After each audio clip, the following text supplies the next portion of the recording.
Hello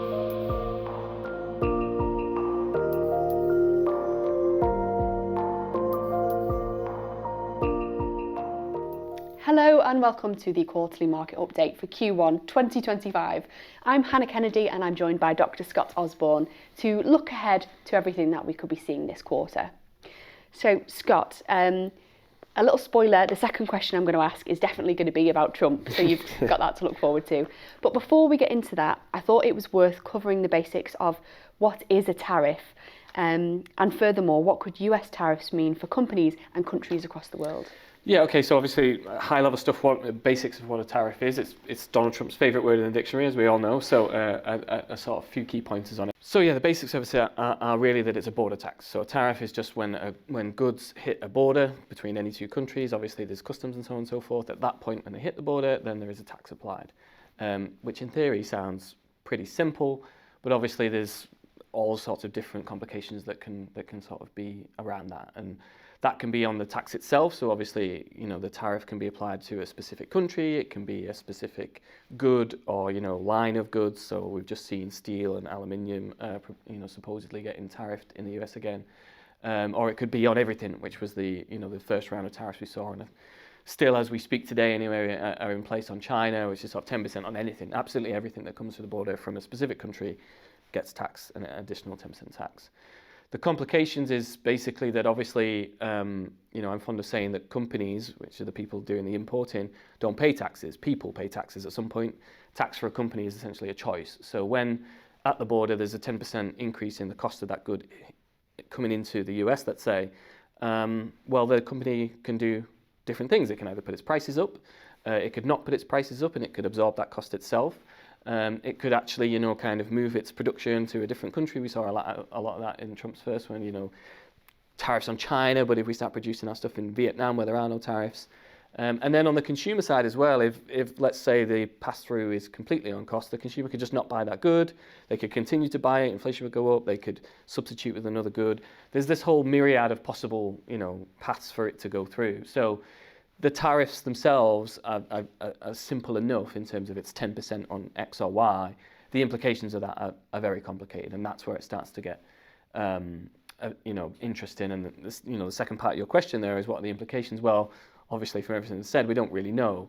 You can kind of guess in broad brushes, and we have some interesting sort of, lenses on how we could do that. For example, obviously, countries that export a lot to the US are more at risk, right? Because obviously it's the US it's Trump that's leading these tariffs. And if those exports are a bigger part of your economy, then you're even more at risk, right? Because the country as a whole is reliant on those exports as a source of income for the whole of the country.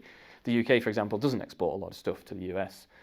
We have a lot of service contracts, but they're not usually caught in tariffs. So not such a big issue, and perhaps why Trump hasn't been shouting about us or too much. So there's these kind of frameworks that you can use to analyze this stuff, but generally it's very difficult to get into the weeds until you see how things actually react. But yeah, in principle, it's pretty straightforward. It's just when something hits the border, there's a tax on it. What then happens and who pays that tax is the big open question that no one can really answer. Okay, brilliant. Thanks, Scott. So specifically then, what are we watching out for in Trump's first year? Yeah, so I mean, obviously he was elected on a mandate for certain things, and tariffs was certainly one of them. In terms of the specifics of what he's done so far, we're probably in the kind of what people call the escalate to de-escalate framework. Now, we didn't really know, and we still don't know, to be fair. I'm not even sure Trump himself knows what he's actually going to do. But it feels like they've gone for this path where you basically slap the tariffs on, or you announce them in the first place, and then you negotiate. And then, if you get some concessions on what you want, then you can wind back, you de-escalate as a negotiating tool. And that's basically what we saw with Canada and Mexico, 25% tariffs across the board just before the weekend. By the time we get to Monday, actually, the tariffs are being delayed. Both Canada and Mexico have said that they're going to put more border forces or whatever. But basically some concessions that Trump can take home and parrot about. Where it's different is China, because they don't seem to have gone to the negotiating table. They've announced kind of reciprocal tariffs, so tariffs on US goods entering into China, and that's when you really get the sort of trade war dynamics. And again, we don't really know how that would develop, but most economists think that there's no one is a winner in that scenario. There's a kind of net loss across the globe. It's just a case of how does it roll out and where does the sort of the pain settle. So that's the tariff argument. And again, we're kind of in that framework, but we still have no idea. The other two probably key areas that we'd look at in terms of Trump going into it, into the elections was immigration. And we have seen a fairly hard line on immigration. They have sort of started rounding people up and doing certain deportations and stuff. And really the dynamics that will matter there is just the labour market. Have you got enough people? How many jobs is the economy creating? Have you got enough people to fill those jobs? And if that balance comes out of whack, basically, then you're going to have inflation issues, i.e. not enough workers for the jobs that you need, or still too many workers, and as I say, the economy slows down, there's not enough jobs, then you've got excess labour and higher unemployment. So that's really a balancing act, to be honest, and again, you don't really know how many jobs the economy is going to create, so you can't really second guess. And then the final one, which is kind of always been a risk, is just the fiscal credibility of it all. He's not actually raising any money yet. Obviously, the tariffs would raise a little bit of money, but it's a kind of drop in the ocean, really, in terms of the size of the US deficit. And he is going to spend a lot of money. So even if Elon Musk can come up with loads of savings in the federal budget, even if he whacks huge tariffs on lots of goods, there's still going to be a big hole. And there's this chance that actually the market just doesn't like the US fiscal position and US interest rates, or the borrowing costs for the US government increases. But in all of those areas, I think our main framework, and this is probably the take-home message, hopefully, is that we kind of just got to step back with Trump, particularly, and not try and second-guess what he's going to do. I think that's a fool's errand in the first place. Don't think that you can predict things. But also, when you hear news, don't react immediately. We saw this with tariffs already. If you jump the gun, even when you think something is, a fact, it could then be reversed the next day. So you've really got to kind of hold back, try and keep a cool, steady head, wait for things to settle, wait for the actual sort of dynamics to really develop, and then think about your positioning. And up until that point, you've really just got to kind of stay nimble. And that's kind of our view on anything that comes out of Trump. Don't react to the initial news, even though it will be making headlines. Wait and see what happens, wait and see how it develops, wait and see how it sort of finds its way through the global economy, and that's when we'll see the risks and opportunities that we really feel like we might have to act on. Brilliant, thanks Scott. So let's move away from the US then onto the UK. We had a base rate cut last week. Has this changed our outlook to the UK at all? Yeah, I mean, we've been reasonably positive on the UK. I'd say from a positioning perspective, so on the funds, and we can go into the more specific here, but we're still neutral. So whilst I've been talking about us getting more positive on the UK, we still haven't got enough yet to actually put some capital to work on that idea. But in principle, we think the UK's position is reasonably good from an economic perspective and a valuation perspective, particularly a valuation perspective, really. The UK companies are still pretty cheap, and small size UK companies are historically cheap versus everything else, basically. The problem in the UK, we think, is basically sentiment. Since the budget, Rachel Reeves' big sort of reforming budget, the sentiment's been pretty negative, and I think that's probably a reasonable degree of blame lies with Labour there, because they did kind of just front load all the bad news. They talked about how big the black hole was, the employers' national insurance contribution increase, just tax increases across the board, and and minor stuff like the winter fuel allowance, which in terms of the fiscal contribution is nothing, but it grabbed headlines. So and they buried all the good stuff, which was like actually real wages are increasing for the first time in a long time, so consumers should have this year a lot more money in their pockets than they have done to go out and spend. There's a big capital spending program, so the government's actually going to sort of spur infrastructure and so on. And those things, given the sort of where we sit in the economy, they should be positive. But negative sentiment appears to be kind of holding that back.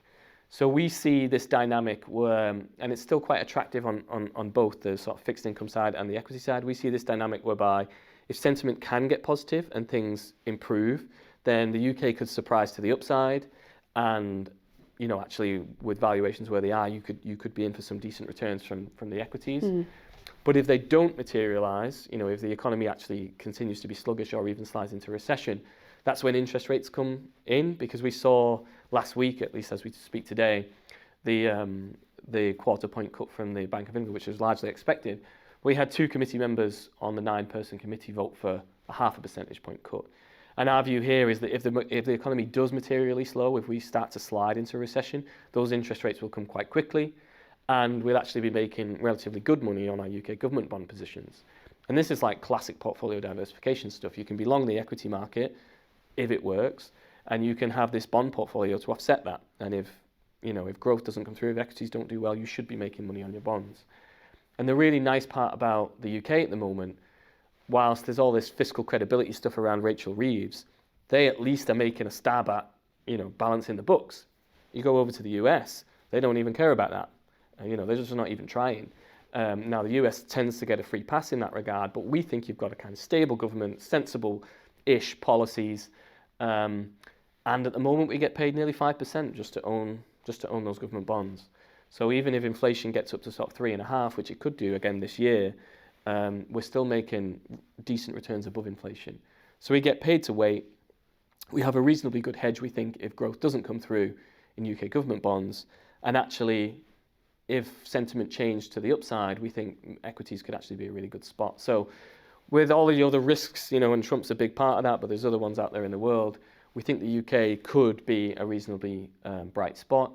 But as I said, with all that, and I've sounded very positive there, we're still not actually backing that with any capital yet, because we think this sentiment piece, which is very difficult to pin down, animal spirits, we're just kind of looking for a little bit more evidence that maybe the consumer starts to feel a bit better about themselves before we start actually shifting the portfolios in that direction, I think. Okay, brilliant. So that's the UK covered. What about our positioning generally? How are we positioned in the funds? Yeah, so we made some changes post Trump's election, and that was basically the last asset allocation change, and that was really just kind of adjusting our risk positioning. Our high-level positioning is that we like bonds very much, so we're overweight that versus where we have been historically. We have more fixed income in the portfolio than we otherwise would. We're basically neutral on equities, so company shares, with a slight overweight in the higher risk mandates because we have slightly longer time horizons there. But then probably the most interesting bits where we're different is within that equity bucket, we're still underweight the US as a market. We have less in the US than we would otherwise have if we just owned global equities benchmarks. And because the US is such a large component of that global equity space, obviously there's lots of conversations to be had about concentration risk and so on and so forth, how much the US dominates global equity markets. But we are underweight that region, and that basically makes us overweight everywhere else. And for once, actually, I can sit down here in one of our updates and say that's worked, at least year to date, because most other equity markets have outperformed the US so far this year. Obviously, that's a very small window. But it's nice to see that it's not just all one-way traffic, which it has been for 2 years at least, and the best part of a decade if you look at broader themes. But we do think the US, on balance, looks expensive. There's more risk there. We still have a large portion of the portfolio there. But we just see opportunities elsewhere. And from a sort of risk-adjusted returns perspective, that's our biggest kind of single position. And then within that, we still prefer smaller companies, or let's say mid-sized companies, because we think the most risk around valuations and expensive companies basically is in those mega cap names. Obviously the Magnificent Seven, the big tech names, got a big bid for this sort of AI hysteria or whatever.